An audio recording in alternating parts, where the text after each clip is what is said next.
He died by hanging, and his fall reflected the brutality of the very regime he helped sustain. Karl Ernst was a prominent member of the Sturmabteilung, the SA, known as the Brown Shirts, who paved the way for Nazism in Germany. Although his life was marked by privileges within the party, it was also stained by dark secrets that would make him a target of his own movement's purge. His end was as swift as it was ruthless, a reminder that in times of tyranny, loyalty does not guarantee survival.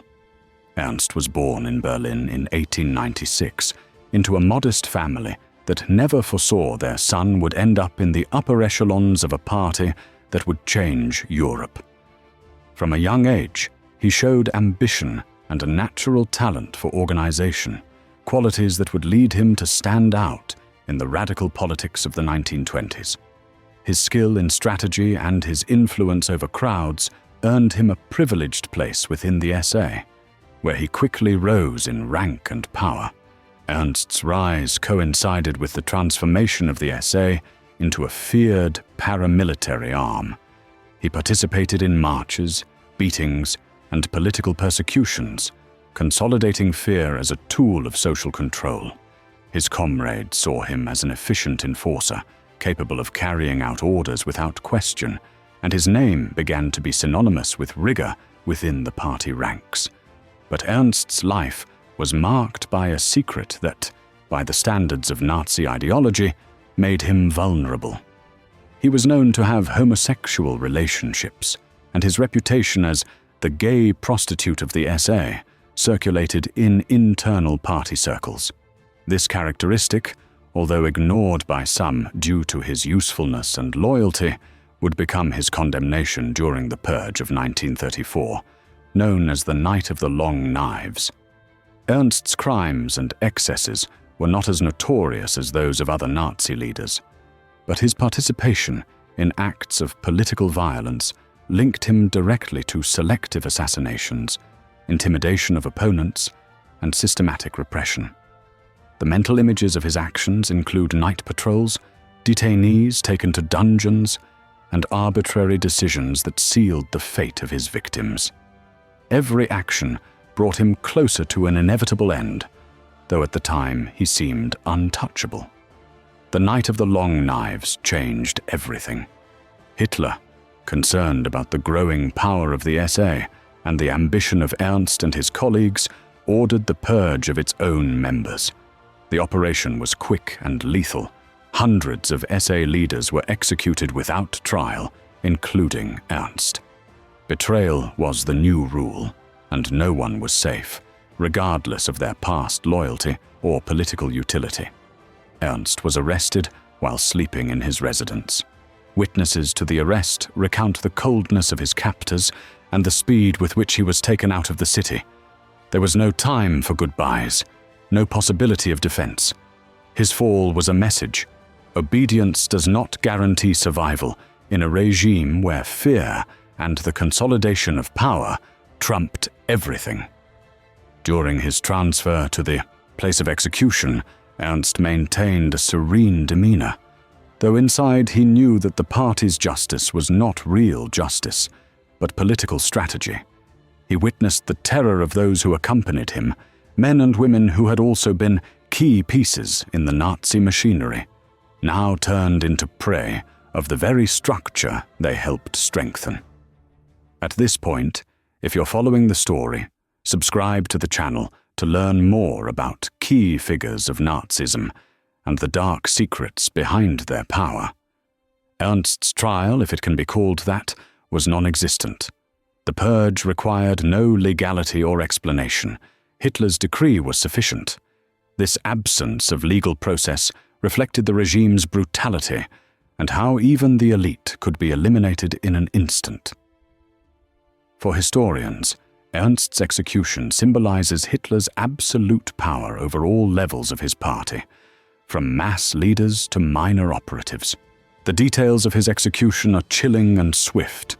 He was taken to an isolated site where violence became a spectacle of power.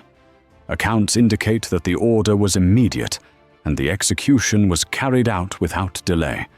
demonstrating the efficiency and coldness with which these purges were handled. Ernst's death was as rapid as it was calculated, a reminder that in Nazi Germany, security was ephemeral, even for those closest to power. Historians agree that the elimination of Karl Ernst had a dual objective: to consolidate Hitler's control over the party and to eliminate any potential challenge to his authority. The purge not only sought to remove powerful figures, it also sent a strong message to all followers. No one, not even the most loyal, was safe if they represented a threat or deviation. Ernst's life, with all its excesses, secrets, and loyalties, culminated in an act of direct violence that reflected the internal logic of the regime. The speed and brutality of his end show that, in a totalitarian system, survival depends less on merit and more on political convenience. His personal relationships and sexual orientation were used against him, demonstrating that absolute power tolerates no differences, not even within its own structure. The execution of Karl Ernst had immediate consequences within the party. The SA was paralyzed by fear, and loyalty was redefined under the constant threat of purge. Those who survived understood that blind obedience was not enough. Survival depended on closeness to Hitler and invisibility in the eyes of absolute power. Historical documents show that Ernst, although a victim of the purge, was also an active part of the political violence.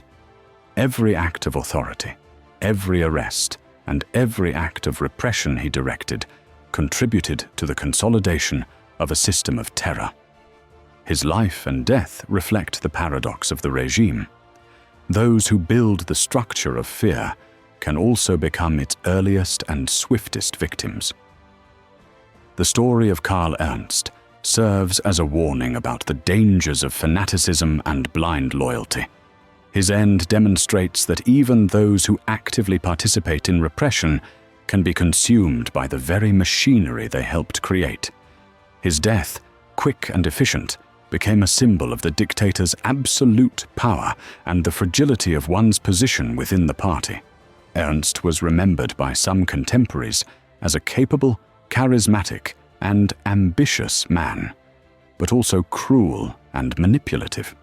His sexual orientation and private life became tools to justify his elimination, showing how politics and morality could be twisted to serve the ends of power consolidation.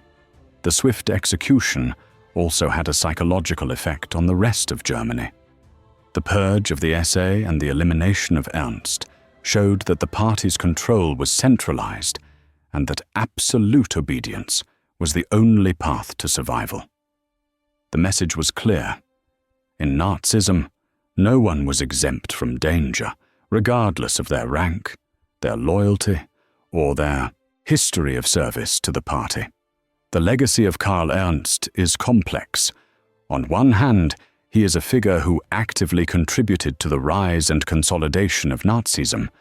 On the other, his abrupt end illustrates the ruthless nature of absolute power.